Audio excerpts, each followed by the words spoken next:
जय हिंद साथियों। मैं हरि सिंह और आज आपके सामने लेकर आया हूँ चतुश्रेणी भर्ती परीक्षा जो सितंबर माह में होने वाली है। और अब आपके सामने गिने चुने मात्र 20 दिन भी नहीं बचे हैं। ध्यान रखना। तो आप सोचो कि 20 दिन, ये 19-20 दिन है और इसमें अपन यदि एग्जैक्ट दिनों की संख्या भी अपन निकाले तो मात्र 15 दिन ही है। तो अपन कह सकते हैं 15-16 दिन का समय है आपके पास, और उस 15 व 16 दिन के समय को कैसे यूटिलाइज करना है और क्या अपनी रणनीति रहनी चाहिए।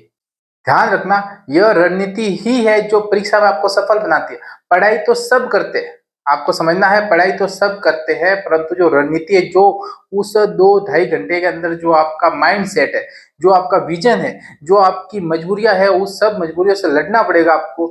और अपनी जो कमियां है, ध्यान रखना, उस कमियों को दूर करना पड़ेगा। तब जाकर आप उस सफलता को हासिल कर सकते हैं। मतलब कहने का तात्पर्य मेरा यह है कि पढ़ाई के अलावा भी बहुत सारी चीजें ऐसी होती है जो आपको सफल बनाने में सहयोग करती है ना। बहुत सारे लोग कहते हैं कि सिर्फ मेहनत करने से काम होगा। नहीं, मेहनत के साथ साथ आपकी किस्मत भी साथ देनी चाहिए। और किस्मत का साथ देना कैसा होता है, जैसे मान लीजिए कि परीक्षा है और परीक्षा से एक दिन पहले आप बीमार हो गए। आपने मेहनत बहुत सारी की थी, पर आपका किस्मत साथ नहीं है, इसलिए आप वो एक दिन पहले बीमार हो गए। बहुत बार ऐसा होता है कि परीक्षा देने जा रहे हैं, मेहनत बहुत अच्छी की और अंतिम समय में आप उस स्कूल में पहुंचने से पहले, आपके स्कूल में पहुंचने से पहले ही उस स्कूल का गेट बंद हो जाता है। ये क्या है? ये किस्मत है ना। अब आप कहेंगे नहीं ऐसा नहीं होता। नहीं होता है, ये आप खुद नहीं कर रहे, आपके साथ कोई ना कोई करवा रहा है। आपका जो एक ब्रह्मांड है, वो ब्रह्मांड आपके साथ ऐसी चीजें करवाता है। तो आपको समझना है कि मेहनत के साथ साथ रणनीति भी जरूरी है। मैं रणनीति ऐसी बताने वाला हूं कि यदि आपने उसको फॉलो किया है तो आप 100% अपना दे सकते हैं एग्जाम के अंदर। पास होना न पास होना वो अलग बात है, परंतु आप अपना 100% दे सकते हैं, ऐसा मैं कह सकता हूँ। ठीक है, और मैं तो ये कहूंगा कि उसमें सफल होंगे भी आप, क्योंकि कोई इतना बड़ा भी तोप नहीं है चतुश्रेणी एग्जाम कि उसमें मुश्किल है। मुश्किल नहीं है, बहुत ही आसान है, बहुत ही आसान सिलेबस है अपने पास, बहुत ज्यादा टाइम मिल गया अपने को।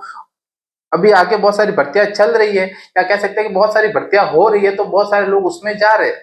जैसे जेल पर रिजल्ट आ गया, जैसे एलडीसी का रिजल्ट आ गया, जैसे लाइब्रेरियन का भी एग्जाम हुआ उसका रिजल्ट आएगा, पटवारी का रिजल्ट आएगा, ग्राम सेवक का आएगा। तो ये बहुत सारे लोग हैं जो उसमें जाएंगे, यानी चतुश्रेणी के अंदर वही लोग होंगे जो वास्तविक उसकी तैयारी कर रहे हैं, या कह सकते हैं कि वास्तविक उसके हकदार है। समझना आप, जो अपने पारिवारिक स्थिति से, जो अपनी एजुकेशन क्वालिफिकेशन से जो हकदार है वो ही लगेगा, ये आपको समझना है ना। टीचर वाले लगेंगे तो टीचर छोड़कर वापस टीचर में चले जाएंगे वो। ठीक है, तो वापस पोस्ट खाली होगी। एक तरह से मैं कहूँ तो जो 53-54 हजार जो भर्तियां है, उसमें यदि 80,000 तक भी रैंक है किसी आदमी की, किसी अभ्यर्थी की, वो भी चतुर्श्रेणी बनेगा। ये आपको जानना है, अपने अंदर बैठा के रखना है। परंतु अपन कह रहे हैं कि उस 53,000 के अंदर आपको कैसे आना है और उसके लिए अपने को कौन सी गलतियां नहीं करनी है।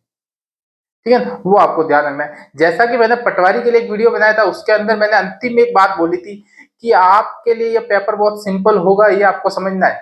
आपके लिए ये अधीनस्थ बोर्ड बहुत सरल पेपर बनाएगा, उसी सरल पेपर के अंदर आप मरोगे। तो जैसा कि आपने देखा है कि पेपर बहुत सरल आया, परंतु उस सरल प्रश्नों के अंदर भी लोगों ने गलतियां की है। बहुत सारे लोग ऐसे कि इतना सरल होने के बावजूद हमसे इतनी गलतियां कैसे हुई। क्यों? क्योंकि एक तरह से मैंने बताया था, ये वो कुलदीप यादव की गूगली थी, जिसको 2-3 छक्के मारने के बाद वापस जब छक्का मारने जा रहे थे तब वो कैच हो रही थी।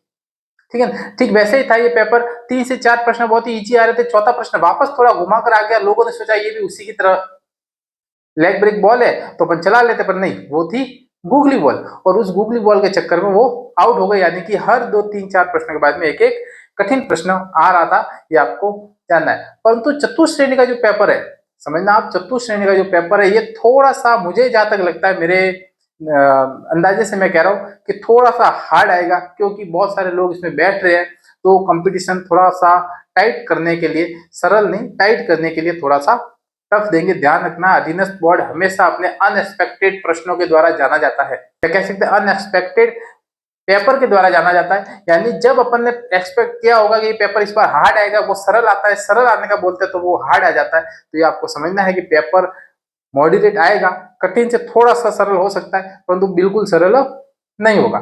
ठीक है, तो मैं चाहता हूं यहाँ पर कि कुछ कुछ ऐसी ऐसी बातें हैं जो आपको जाननी जरूरी है, और मेरे ख्याल से वो आपके लिए महत्वपूर्ण है। तो उसके लिए अपन बात करते हैं। तो चलिए अपन चलते हैं उस रणनीति की ओर। ध्यान रखना, लगभग मैं आपके सामने 20 दिन मान रहा हूँ, ठीक है। 20 दिन नहीं है, वैसे एक दिन और ऊपर नीचे हो सकता है, क्योंकि 2-3 पारियों के अंदर परीक्षा है, तो किसी के 19, किसी के 18, 20, मैं एग्जैक्ट 20 दिन देख रहा हूँ। अब इस 20 दिन के अंदर आपको करना क्या है ना। मैं थोड़ा फास्ट इसलिए बोल रहा हूँ कि आपका समय बचे, नहीं तो मैं बहुत स्लो भी बोल सकता हूँ। आपका समय बचे ताकि आप ज्यादा से ज्यादा समय बचा सको और अपना परीक्षा में या अपने पाठ्यक्रम को दे सको। देखो ये 20 दिन है, इस 20 दिन में आपको 10-10 दिन के अंदर डिवाइड करना है। हमेशा आपको क्या करना है, एक तरह से 10-10 दिन के अंदर इसको 20 दिनों को डिवाइड करना है। मान लीजिए 1 से 10 और 10 से 19 तक, ऐसा कर सकते हो, 19 से 20 तक जैसे भी करो। तो इन दो इस 20 दिन को दो भागों में अपने डिवाइड किया। दो भागों को करना कैसे, ध्यान रखना, है ना। एक को तो अपने को करना है पूरे सिलेबस के एमसीक्यू देखने हैं। क्या देखने हैं, पूरे सिलेबस के क्या देखने हैं, एमसीक्यू देखने हैं, और एमसीक्यू के साथ रिवीजन करना है। ध्यान रखना, ये शब्द क्यों लिख रहा हूं मैं, एमसीक्यू के साथ रिवीजन करना है ना। रिवीजन इसका मतलब क्या है कि आप मान लीजिए राजस्थान की नदियां है, उस नदियों के प्रश्न देखेंगे और उस प्रश्न के साथ अपने नोट्स खोल के रखेंगे, और उस नोट्स के अंदर से आप उन प्रश्नों को सॉल्व करेंगे। आए नहीं आए वो आपको नहीं देखना है, आपको क्या करना है, एमसीक्यू के साथ रिवीजन करना है। तो आपको पता चलेगा कि कैसे कैसे प्रश्न बनते हैं और कैसे उन प्रश्नों को उत्तर निकाल सकते हैं, है ना। तो एमसीक्यू के साथ रिवीजन करना है अगले 10 दिनों में। ज्यादा टॉपिक है नहीं, मैं कहूँ कि रोजाना एक एक सब्जेक्ट भी लेकर बैठे तो भी 10 दिन में कंप्लीट हो जाएगा, है ना। तो आप कह सकते हैं कि रोजाना एक एक विषय भी लेकर बैठ सकते हैं, आप एक एक विषय भी लेकर बैठ सकते हैं। अपने हिसाब से आप कह सकते हैं, अपने हिसाब से एक रोड मैप तैयार कर सकते हैं 10 दिन का। वो आप अपने अनुसार कैसे भी कर सकते हैं। आपकी सिटिंग पावर कितनी, आप कितने घंटे बैठ रहे हैं पढ़ने के लिए, वो ध्यान अपने को रखना है। दूसरा क्या है, अंतिम 10 दिन। ये क्या है, अंतिम, ध्यान रखना। ये हो गए मान लो 1 से 10 सितंबर तक, ये आप कह सकते हैं 10 से 9 19 सितंबर तक, जो भी आप कह सकते हैं, ठीक है ना। तो ये अंतिम 10 दिनों में क्या करना है, आपको अंतिम 10 दिनों में सिर्फ जो वो ही करना है, और वो मैं बताऊंगा आपको कि अपने जो नोट्स है जो आपने लिखे, मान लीजिए कि इस 6 महीने या 1 साल की तैयारी के अंदर जितना भी आपने अपना पुलिंदा तैयार किया है, वो पूरा का पूरा पुलिंदा अपने सामने रखना है और उस पुलिंदे को टटोलना है। क्या करना है, उस पुलिंदे को एक तरह से अपन कह के हैंड रिटन ना, हस्तलिखित नोट्स, हस्तलिखित नोट्स को पढ़ना है। अब सर ये भी तो है नोट्स, नहीं, ये है आप एमसीक्यू के द्वारा नोट्स को पढ़ रहे हैं, ध्यान रखना। ये आप हस्तलिखित नोट्स को ही पढ़ रहे हैं, अब एमसीक्यू आप नहीं देख रहे। इससे दो फायदा होगा कि एमसीक्यू के साथ जब रिवीजन हो रहा है, होगा वो रिवीजन आपका वापस अंतिम दिनों में भी होगा। यानी कहे कि 20 दिनों के अंदर आपका 2 बार रिवीजन हो जाएगा। ये आपके लिए जरूरी है, क्योंकि कहते हैं कि बिना रिवीजन के सफलता हासिल नहीं कर सकते अपन, है ना। आप कितना भी पढ़ रहे हैं, परंतु आपने परीक्षा से पहले जो 15 दिन का जो समय, उस 15 दिन के समय में आपने अपना रिवीजन नहीं किया है, तो आप उस प्रश्नों को वहां पे गलत करेंगे, है ना। मैं बताता हूँ आपको कि सबसे बड़ा जो नेगेटिव पॉइंट है अभ्यर्थी का, वो है नेगेटिव मार्किंग, ठीक है। और नेगेटिव मार्किंग क्यों होती है वो मैं आगे आपको बताऊंगा। अब देखिए ये क्या है, हस्तलिखित नोट्स, इनको क्या करना है, इनको अपने सामने से निकालना है, सामने से यानी कि पढ़ना है। पढ़ना कैसे है, तो अपने को टाइम फिक्स रखना है कि मैं इस समय में इतना ये सिलेबस पढ़ूंगा, ताकि क्या होगा, आपकी स्पीड बढ़ेगी। स्पीड बढ़ेगी तो आप जल्दी से जल्दी सिलेबस को अपना कवर कर सकते हो, है ना। बड़ा है सिलेबस, 10 दिन खूब है। मैं कहूँ वापस वही बात है कि इसकी जैसी रूपरेखा बनाते हैं, ठीक वैसी वैसी इसकी एक तरह से अपन कह सकते रूपरेखा बना दीजिए कि मैं 11 तारीख को क्या पढ़ूंगा, 12 तारीख को क्या पढ़ूंगा, 15 तारीख को क्या पढ़ूंगा। इससे आपको हड़बड़ी नहीं होगी, इससे आपको अंदर से संतुष्टि मिलेगी, आत्म संतुष्टि मिलेगी कि हाँ भाई, मैंने मेरी जो रूपरेखा थी उस अनुसार मैं पढ़ रहा हूँ, यानी मेरा रोजाना जितना मेरा टास्क है वो पूरा कर रहा हूँ। इससे आपको फायदा होगा, इससे आपका आत्मविश्वास बढ़ेगा। ध्यान रखना, इन दोनों चीजों से क्या होगा, आपका आत्मविश्वास बढ़ेगा। और इसी के लिए ही मैं आपके सामने इतना ये रामायण गा रहा हूँ। क्या बढ़ेगा, आत्मविश्वास। और इसी आत्मविश्वास की कमी से, वापस बोलता हूँ, इसी आत्मविश्वास की कमी से अभ्यर्थी परीक्षा पेपर में जो मिनिमम एक तरह से अपने को करने चाहिए अटेंड, वो भी अटेंड नहीं कर पा रहे प्रश्न।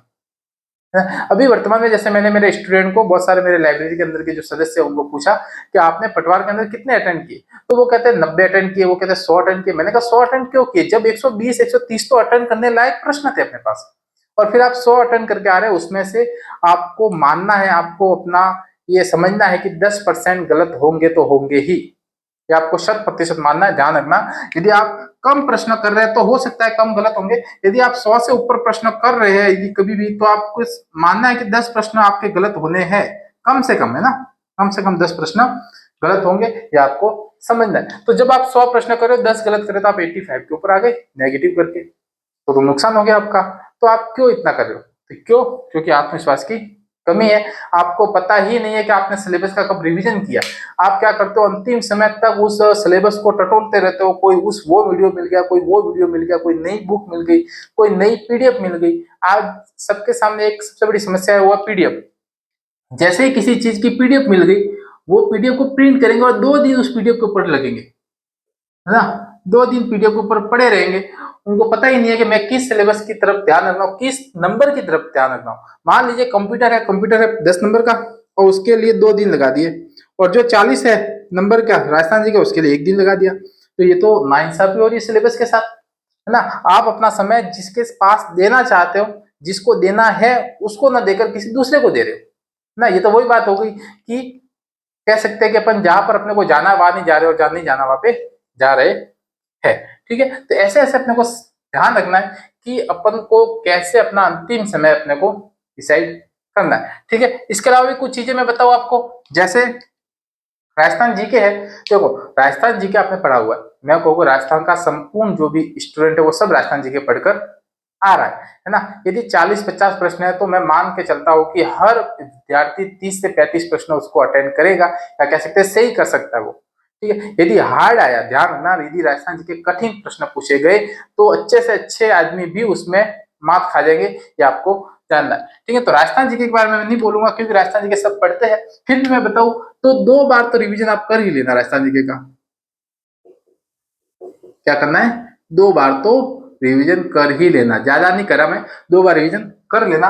क्योंकि 2 बार इसलिए बोल रहा हूँ कि जीके है, लंबा पोर्शन है, अपने को याद आना चाहिए। उसके बाद में मैं कहूँ कि पॉलिटी। अब सबसे बड़ा सवाल ये भी है, क्योंकि बहुत सारे लोग कहते हैं कि पॉलिटी छोड़ देते हैं, 5-5 प्रश्न आ रहे हैं, कोई ज्यादा है नहीं।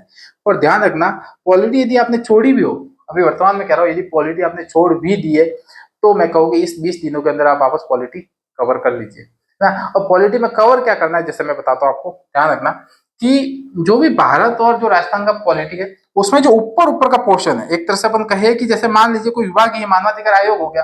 अब मानवाधिकार आयोग का ऊपर ऊपर से क्या है कि कब गठन हुआ, तारीख कौन सी है, कितने सदस्य थे, कितने के सदस्य अब है, कौन सा पहला सदस्य, कौन सा वर्तमान सदस्य, कौन हटाता है, कौन नियुक्ति करता है, बस इतना आपको याद करना है ना। यानी कह सकते हैं कि राष्ट्रपति से लगाकर मानवाधिकार आयोग, आरपीएससी, जितना भी सिस्टम है पूरा अपना, उसके ऊपर ऊपर की बातें आपको पढ़नी है। ऊपर ऊपर की बातें मैं कहूँ तो एक शॉर्ट नोट्स बना लीजिए। यदि आपने पहले नहीं पढ़े तो क्या करना है, शॉर्ट नोट्स बना लीजिए, और ये नोट्स आप अपने एक छोटी सी डायरी, उस डायरी के अंदर लिख दीजिए।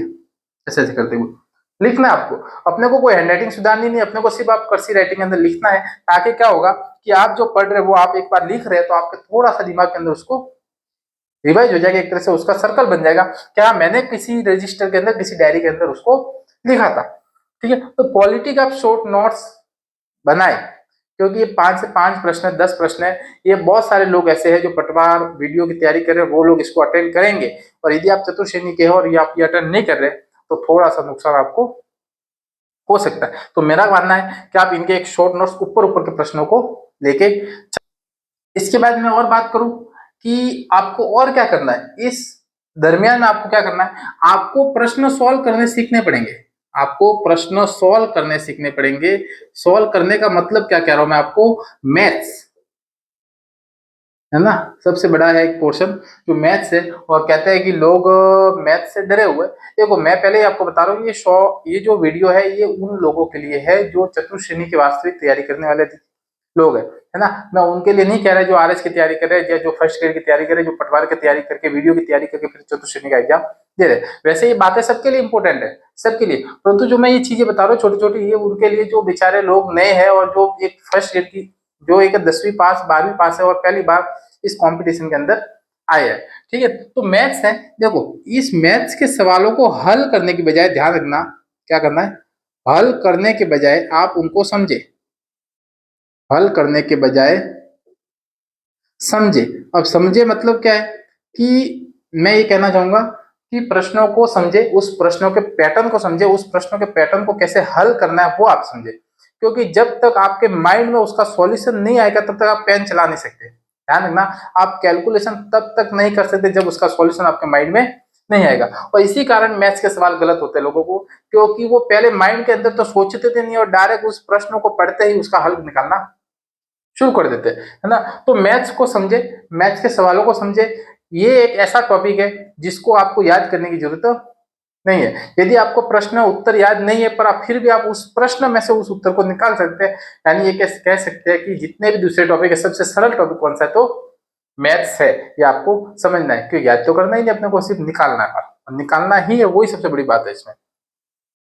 ठीक है, ये ध्यान रखना आप लोग को। इसके अलावा मैं आपके लिए क्या कर रहा हूं कि ये जो टॉपिक है, मान लीजिए मैथ्स के जो टॉपिक है, इन सब टॉपिकों के जो मेथड है, जो पैटर्न है, ध्यान रखना, जो पैटर्न है, जितने पैटर्न के प्रश्न बन सकते हैं वो सब पैटर्न मैं आपको इस बोर्ड पर करवाने की कोशिश कर रहा हूँ, जिसमें मैंने प्रतिशत, एलसीएम, लाभ हानि, ये सवाल मैंने अपलोड कर दिए, या कह सकते हैं कि जितने पैटर्न आपके परीक्षा में बनेंगे वो पैटर्न उसमें है। और उस पैटर्न को कैसे सॉल्व करना है, उस पैटर्न को भी मैंने समझाया बहुत ही सरल भाषा के अंदर। ठीक है, आगे चलते हैं अपन कि अब इनके अलावा जो टॉपिक है अपने पास, हिंदी है ना। हिंदी है, हिंदी के बाद में अपने पास इंग्लिश है, इंग्लिश के बाद में है कंप्यूटर, है ना। और इनको कैसे कवर करना है, देखिए आपने, वैसे मैंने जितने लोगों को देखा सब लोग एक तरह से इंग्लिश छोड़कर बैठे, इंग्लिश को छोड़ रहे कि नहीं भाई, इंग्लिश का मुश्किल है। पर मैं अभी भी कहता हूँ कि हिंदी से ज्यादा सरल इंग्लिश है ना। हिंदी से ज्यादा सरल इंग्लिश है। हिंदी बहुत डिफिकल्ट हो जाती है जब उसके व्याकरण के सवाल आते हैं अपने पास। तो ध्यान रखना आप कि हिंदी को आपको रिवीजन करना है, हिंदी को रिवीजन करना है, और रिवीजन के साथ साथ में इंग्लिश को थोड़ा बहुत देखना है। मैं ज्यादा नहीं कहूँ, फिर भी थोड़ा बहुत इंग्लिश को देखते रहना है आपको, इंग्लिश को छोड़ना नहीं है। क्योंकि आप सवालों को जब करने जाओगे तो आपको बहुत सारे सवाल ऐसे मिल जाएंगे कि आपको लगेंगे अरे यार ये सवाल तो बहुत सिंपल था, है ना, ये सवाल तो बहुत सिंपल था और ये मैंने सिंपल सवाल छोड़कर आया। ठीक है, हिंदी। कंप्यूटर में क्या करना है, देखो एक ही चीज है जहां पर मैं बोल सकता हूं आपको, कंप्यूटर। और कंप्यूटर में एक ही चीज बोलूंगा कि टॉपिक वाइज, है ना, टॉपिक वाइज एमसीक्यू करें, एमसीक्यू या पीवाईक्यू। ध्यान रखना, पीवाईक्यू इसलिए बोल रहा हूं मैं क्योंकि पीवाईक्यू वेरी इंपॉर्टेंट है, क्योंकि पीवाईक्यू ही है जिसमें कंप्यूटर के प्रश्न वहां से बनते हैं, है ना। समझना आप, पीवाईक्यू में से प्रश्न बनते हैं क्योंकि अधिकतर जो अपन ने सवाल देखे हैं अभी पटवार, जैसे पटवार के अंदर दोनों पारियों में देखे, वो सभी प्रश्न पीवाईक्यू थे, किसी न किसी एग्जाम में आए थे, चाहे सीटी के अंदर, चाहे वीडियो के अंदर, चाहे पटवार के अंदर आए। ठीक है, तो पीवाईक्यू वेरी इंपॉर्टेंट है। और पीवाईक्यू देखने के लिए एक बुक है जो मैं बताऊं आपको, दक्ष ना, दक्ष की कंप्यूटर वाली बुक है। और इस कंप्यूटर वाली बुक से आप जितने भी पीवाईक्यू वो सॉल्व कर दीजिए, है ना, आपके लिए सफिशिएंट होंगे। फिर भी ये सॉल्व नहीं करो तो एमसीक्यू वाले जो भी वीडियो है ना, एमसीक्यू वाले जो वीडियो है वो वीडियो आप देख लीजिए। ठीक है ना, ये आपको समझना है। कंप्यूटर खूब है, कंप्यूटर में ज्यादा थ्योरी पढ़ने के बजाय आप एमसीक्यू की तरफ ध्यान देना है अपने को। ठीक है, इसके अलावा मैंने बता दिया आपको हिंदी इंग्लिश का। ठीक है, अब मैं आपके लिए क्या करवा रहा हूँ वो मैं बताऊंगा कि देखो, कंप्यूटर के 3 से 4 वीडियो अपलोड करूंगा मैं, है ना, 3 से 4 वीडियो अपलोड करूंगा।